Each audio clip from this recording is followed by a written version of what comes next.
when I start to realize that the source of the anxiety, like, right, because like there's generalized anxiety that you can work with, and then there's like anxiety disorders, so to speak. And so like cognitive behavior therapy is very effective for body dysmorphic disorder, but like being able to have this curriculum to work through um, can make the difference than just working off cognitive behavior therapy alone. Does that make sense? I guess is Sure. what I would say.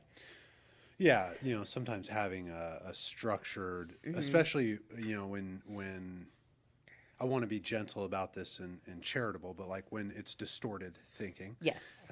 sometimes we need the structure of written guides, like this workbook that you've been referring to tonight, as we seek to. I think about it of like a small child, right?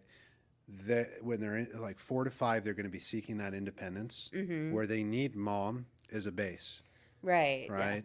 And they kind of need dad as like, let's go crash into the world. And then when they crash into the world and smack their teeth a little bit, they need mom as To a base, care and yeah. right? And that's kind of one way I've always thought of like certain aspects of cognitive behavioral therapy, especially with aspects of like the written workbooks, is like, here's the base, the foundation.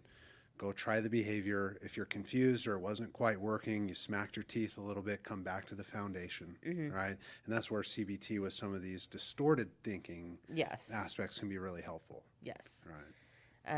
And so, yeah, just being mindful, I guess, in these things as a clinician, as somebody seeking out therapy, yeah, asking those questions of like, I think I have this. How would you work with that? You're not necessarily going to know all the right answers, but you want to know it's somebody who has either worked with it before to some degree or has worked with that specific modality before, right? Like if you know that like cognitive behavior therapy or dialectical behavior therapy or whatever is going to work for it, does that therapist have experience working in that modality? Yeah.